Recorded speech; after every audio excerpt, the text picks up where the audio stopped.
tog initiativ til at stifte tilbage i maj 2011. Og den har til formål at styrke de karrieremæssige muligheder. Nu må de så den her lidt, så jeg ikke er færdig over. Den har til formål at styrke de karrieremæssige muligheder for kvinder med en anden kulturel baggrund end dansk, som enten er født og opvokset her i Danmark, eller kommet til landet som voksne. Så vi forsøger at få udnyttet deres opfattelse af de forskellige kulturer og dansk erhvervsliv, så de kan etablere en relation sammen.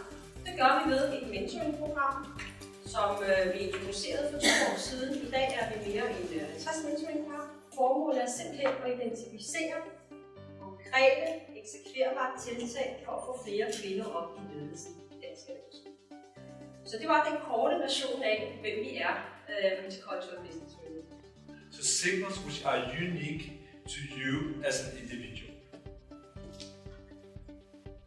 And you say, oh, what's that? Often when I interact with people, I see what they do, which movement they have before they even speak. Because what happens is that when I raise a question or give a question to a person, for instance, how old are you? How many years have you been living in Denmark? What are you doing for a living? Do you understand? When I start to raise questions, you cannot come up with an answer without moving some part of your bodies. It can be small flexes, or it can be bigger movements. If you keep totally still, there will be really silent in there.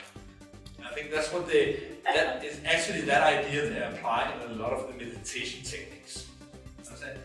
Because if you're really still, no thought. But when you start to think, you cannot think without movements. Think about that. So even when you think about that, hang on. And so when I interact with people, I work from the idea that when I ask or put up a question, it goes into your ears. From the ears, it moves to amygdala, the middle part of the brain. From there, the brain sends signals into the body. At the same time, it sends a signal up to the neocortex, the part of the brain which we think with. And up here, the brain creates a verbal representation for the answer, which will then come out of your mouth 2/5 of a second after the body have already answered. So you understand that the body answers before the mouth.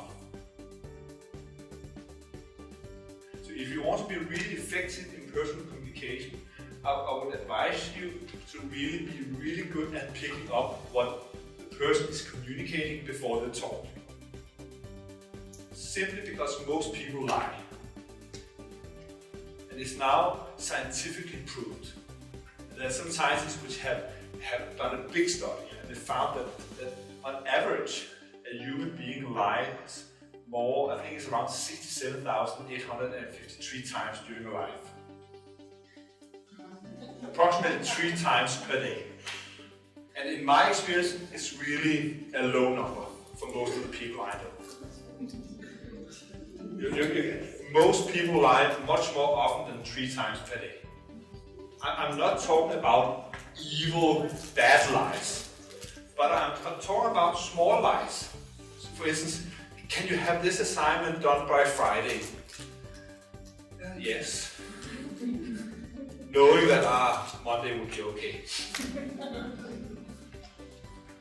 Or do you want us to go to that Indian restaurant tonight, dear? Okay. And again, of course, sometimes it's okay to just listen and say, okay, let's go.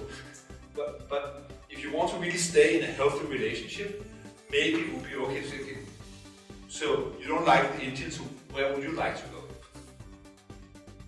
So it's really about not always listening to what the person say, but much more react to what they're actually communicating. I think down there you said that personal communication is really when what's being said and what's being showed is aligned, and often it's not. So when it's personal signals, how do I actually decode these signals? Because if they are personal, they are not the same. And the technique or the idea I have around it is very, very simple. I put up a question, and then I notice what signals come. Then I put up the same question, maybe in a slightly different way, and I notice the signal. And then, if I get the same signal on the same question 3 times, then I say, okay, now I have a pattern of something which actually carries some information. You're smiling. So again, so where I apply this in business is, for instance, when I'm training salespeople. What I train salespeople to do is to go into a potential client and ask them questions where they will naturally answer yes. So where they both non-verbal and verbally would say yes. So I understand that you're responsible for the purchase of.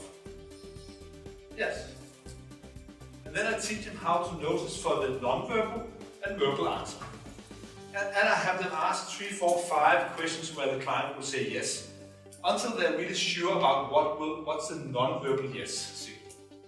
It could be this. Then I teach them how to ask questions where the client will say no. Then we get this signal. So yes, no.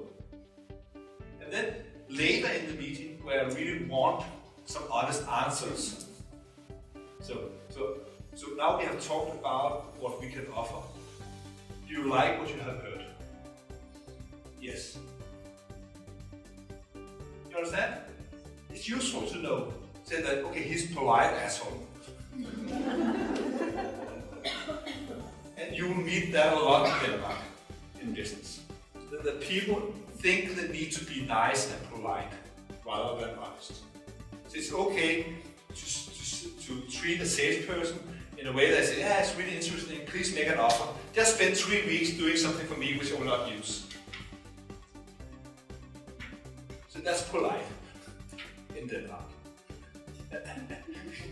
You get it, maybe not only in Denmark. So again, so there it's really useful for a salesperson to know that this client is actually not interested.